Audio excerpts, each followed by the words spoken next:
I think there's probably a little something behind it. The Freemasons among our founding fathers left us clues like these.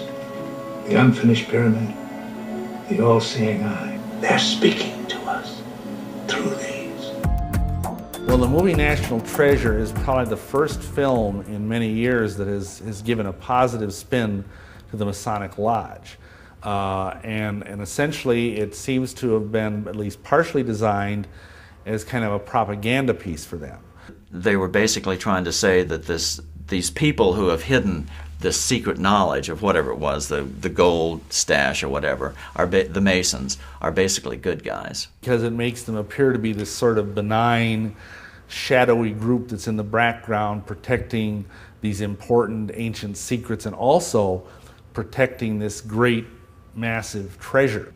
It was fairly accurate in its Masonic elements. You can tell whoever made the film either was a Mason, and of course there's a lot of Masons in Hollywood, or else had done a lot of research. Screenwriter Jim Kauf, who developed the storyline for Disney Pictures, claims no Masonic connection, yet some researchers are not convinced. Masons were involved in the writing of that, it seems to me, because then they tried to turn it around and, you know, say that that Freemasonry is a good thing, that it has these hidden secrets deep within it, and that someday will be revealed, and, you know, bring good things to America, etc.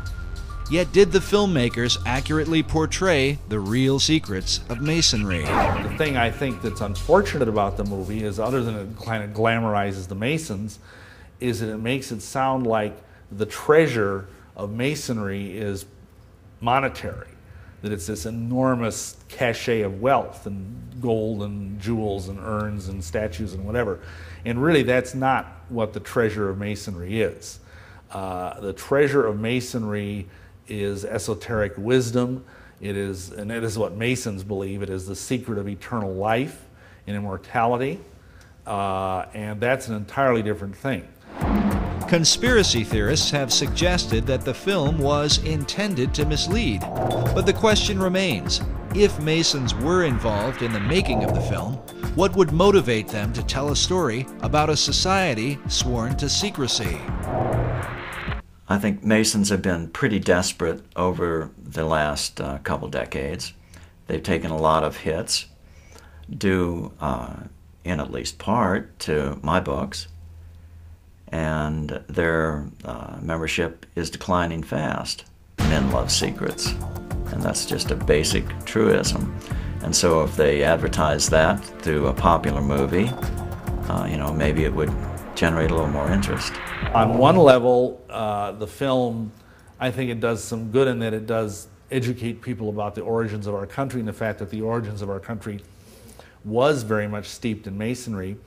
But on the other hand, I think it misleads about the benign nature of Masonry's involvement, and also it misleads by defining the nature of what Masonry has been guarding for the last 3,000 years. But what has Masonry been guarding for the last 3,000 years? The real history of the craft, as it is called, varies from one source to another, and is a continued thorn of controversy. Masons claim biblical origins dating back to Tubal-Cain, the first craftsman, as well as Nimrod, who built the Tower of Babel and founded the ancient city of Babylon. King Solomon plays an important role, as Masons are said to have been the builders of the Great Temple in Jerusalem. No less important is the influence of Gnosticism, sometimes called the mother of Masonry. According to Masonic historian Albert Mackey, Gnosticism is where Masonry gets the mysterious letter G, as seen here in the midst of the Masonic square and compass, a symbol that often adorns Masonic tombstones.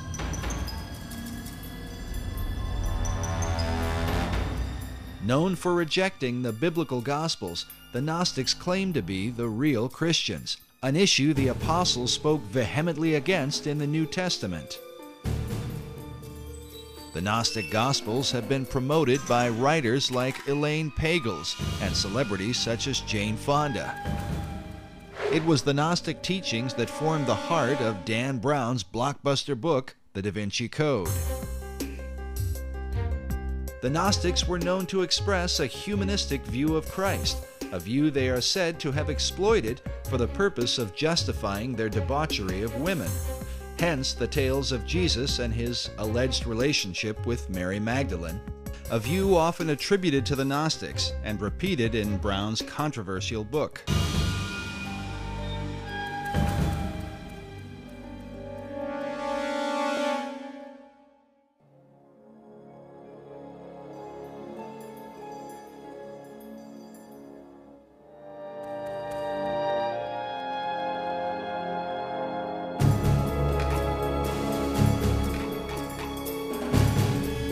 But Masonry's most popular debates, especially with films like National Treasure, and books such as The Da Vinci Code, Born in Blood, and Holy Blood, Holy Grail, seem to involve the mysterious Knights Templar, whose connection to Freemasonry is often seen at the Rosslyn Chapel in Scotland's capital city of Edinburgh.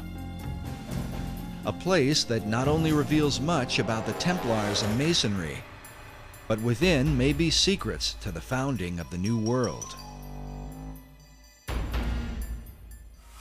But whatever the connection or controversy, most Masons trace their craft back to the mysteries of ancient Egypt. Egypt is like pretty much the proximate fountainhead of all esoteric mystery teaching. After the example of the Egyptian craftsmen, the Masons carved their own imagery in the great structures of Europe. Secret signs and symbols were embedded into their work, the meaning of which was to be hidden from outsiders. These were the craft masons who actually built the temples. If you look at European architecture, you know, all those big cathedrals in Europe, Cologne Cathedral in Germany, Notre Dame in Paris, Salisbury Cathedral in England, and all those beautiful cathedrals were all built around the 1200s and 1300s.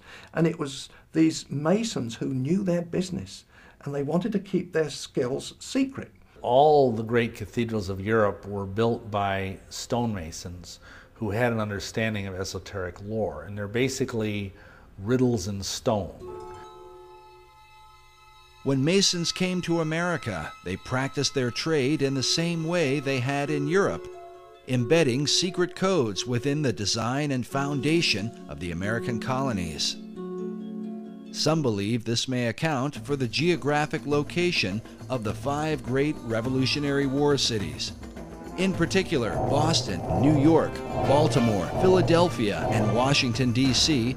have all been built in perfect alignment along the eastern seaboard.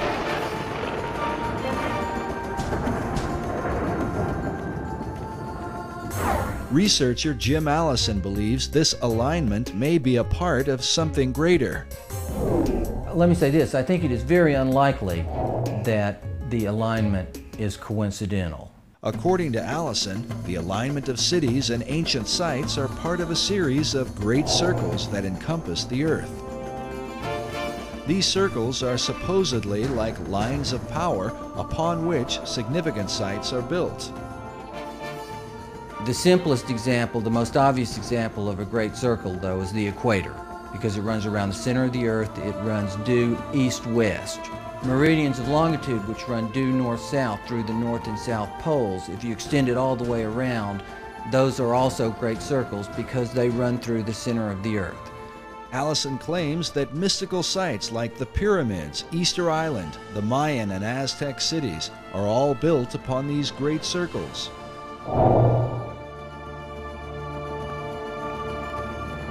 In addition, one of these great circles contains the 5 cities that date back to the era of the American Revolutionary War.